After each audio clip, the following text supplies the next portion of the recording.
Do you have 11 billion projects that you have favorited or liked on Ravelry and you want to find a better way to be able to sort them out and utilize these lists?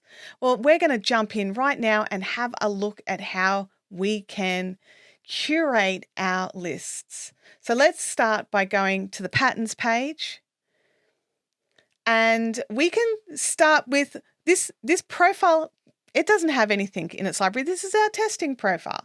So there's no existing library to go through and fix. So we're going to add some things to the library. So let's check out, let's see what's hot right now. Let's go and check out what's hot right now. So browse patterns in this order. So we've chosen the hot right now option. We've got a whole pile of amazing things. I mean, I have to add the ranunculus because I'm in the middle of my second ranunculus top, which I am loving. So we've clicked the love heart for save in your favorites. Okay. Now you can just click save changes and walk away if that's what you want to do. But I've recently learned from my good friends, Kelly and Josephine, that life doesn't have to be like this. So if there's a paid pattern that you want and you get to give your family wish lists and things like that, we can add this to our wish list and then we can share our wish lists with our families. So we click that to add to wish list. But also we want to put it in a bundle. So this is a bundle for me. I'm going to call this bundle sweaters because it's a sweater. And you can name your bundle whatever you like. So when I'm hunting for like hat projects for my daughter Abby, I've named a bundle Abby's hats. So I can just automatically add it in there. So even though there's other hats that I want for myself, I know these are ones I've added to her. So let's create sweaters. So, and the other thing to remember is I can also add this into another bundle, which would be projects for workwear, right? So create that. So now this one top is in my wish list, projects for workwear and sweaters. So save the changes. So that's how we go and do that. Now, if you've got, say, a friend, do I have any friends over here? I believe I have friends now. So we'll go over to my profile. I've got some friends. Yay. So I can see what my friends are doing. And we can scroll through our few friends and look at this.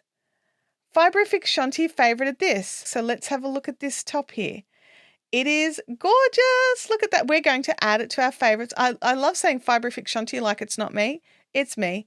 And again, it's a project for workwear, but I don't consider this a sweater. This is a cardigan. So I'm going to call it Cardies. If I can spell it, Cardies, and add that. And I can add in notes or comments here.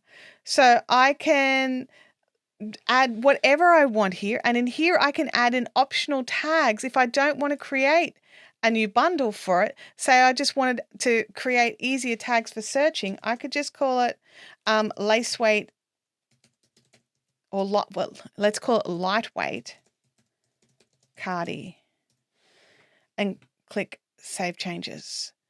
Okay, so that's how we can add projects to our favorites. We can sort them out a little bit better. So you want to have a look at what's in your favorites and see, how many hundreds of things you've got in here.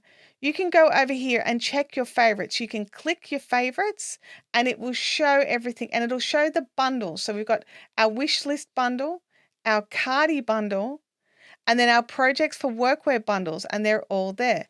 So this was one that we put in that we just favorited it. It doesn't have. So if you've already got a million things in your favorite, we could click on that, open it, click in favorites, and then we can add it to our wish list and we can add it for projects for workwear and click save changes. So if you've already added things, you don't have to unadd them and re-add them. You can just go and change it.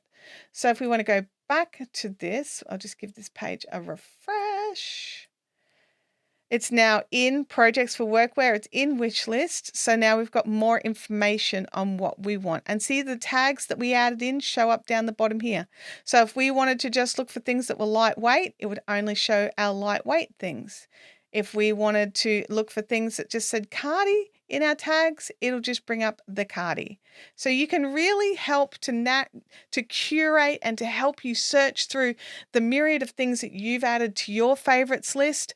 I'm not going to confess how many things are on my Fiberific Shanti's favorites list that I may need to go through and do all of this on. There is lots. Let me know in the comments below.